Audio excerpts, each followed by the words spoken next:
know a question I get asked a lot? I get asked, how do you get into the UFC in the year 2020?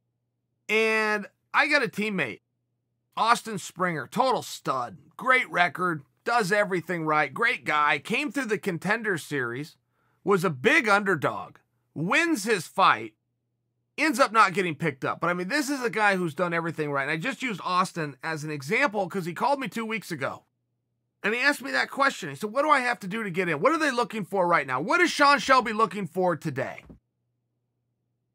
Let's call Sean and ask him.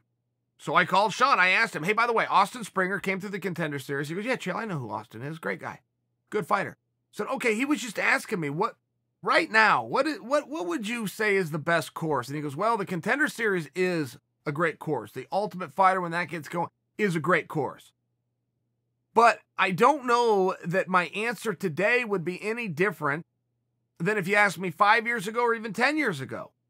Being ready and being able to fill in on a short notice fight. He said, look, just understand what I have to deal with. This is Sean talking. Understand what I have to deal with. I have 500 plus athletes under contract that I must legally give 3 fights a year. Because of the situation we're in, I'm having a hard time even coming up with the dates to make that happen. So I really can't go out and sign new athletes, no matter how great they are, and I will concede to you, your guy Austin is great. But I can't go and sign new guys when I've got an obligation to these current guys. However, I do see that when somebody pulls out on short notice and nobody else is ready, he goes, we've always rewarded the guys. I'll reward them. Maynard will reward them. Joe Silva reward them. That's always been a policy. If somebody is willing to step in on short notice, get licensed, make weight, and go out there and do the lifting, they're going to get a 3-fight contract. I was thinking back and go, well, yeah, that is the way it's always been. Matter of fact, that was my story, in all fairness. That's how I got in. I would read the internet every day, and somebody had pulled out, and I sent an email off. I mean, I've been trying to get in for years. Couldn't get in because I did that. Not only did I get in, I got a 3-fight deal. So just sharing with you that to be ready and then to be smart, to be educated into your sport, to always be within striking distance of your weight class. Now, that's hard. That takes a lot of discipline. But what's wrong with that? When did taking discipline be too much to ask of a professional athlete who has a goal and a dream? When does staying in shape and getting those runs in and sticking around after practice and working on technique, when does surfing the internet on a very regular basis to see where opportunity knocks and then call somebody, when did that ever become a bad thing? And I've talked to so many people who have told me over the years, I got a guy and here's what the guy's done. And they'll read me the guy's resume and it's beautiful, something very impressive. And they'll say, man, I don't know what to do. We're sitting around waiting to get the call and we just don't get the call. Okay, let me stop you right there. The get the call, make sure you understand that is a figurative phrase, not a literal statement. The call is a bit of a thing of the past.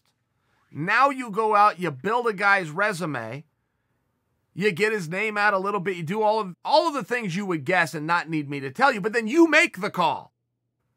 Don't wait for the call, you make the call. Hey, I got this guy. What does he need to do? And sometimes you're going to get blown off completely. Sometimes your guy isn't as prepared as you think he is. And then some other times you're going to get an answer. I can tell you under Joe Silva specifically, he would give you very specific orders. Go get him 3 wins. Go get him 1 more win. Go get him 2 wins. One of them's a stoppage. I'll sign him. But he would give you order. He would give you something to strive to do. And if you did it and called him back, boom, it was done. So I only offer you those answers because I like that policy. I don't think there's anything wrong with it, and maybe I'm personalizing because a little bit of my story, but there's nothing wrong with an athlete being ready at all times. There's nothing wrong with an athlete or anybody in life getting a job because nobody else was willing to do it. That's a very real thing. A lot of opportunities in life open up that way. If you're willing to do something that nobody else is willing to do, boom, you got it. Done. And I do think that that answer is very helpful. Sure, the Contender Series, sure, the Ultimate Fighter. We know those are great vehicles. Those are guys, though, who are competing for something that they must be given. That was the deal ahead of time.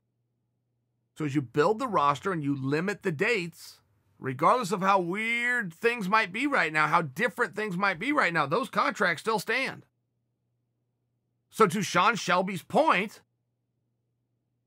to operate within that, for him to do his job contractually, doesn't allow a whole lot of opportunity for new people right now, but then there's those exceptions. Are you willing and ready and able to do a job that other people are not willing and ready and able to do? It's essentially the definition of opportunity. I don't know that Sean should have to lay that out for us. I think that at this point, we should be able to recognize and identify that. However, you will have many athletes that say, I'm willing to do anything. And they mean it, or at least they think they mean it. It does strike me as peculiar that one of those things left off the list of anything is be prepared.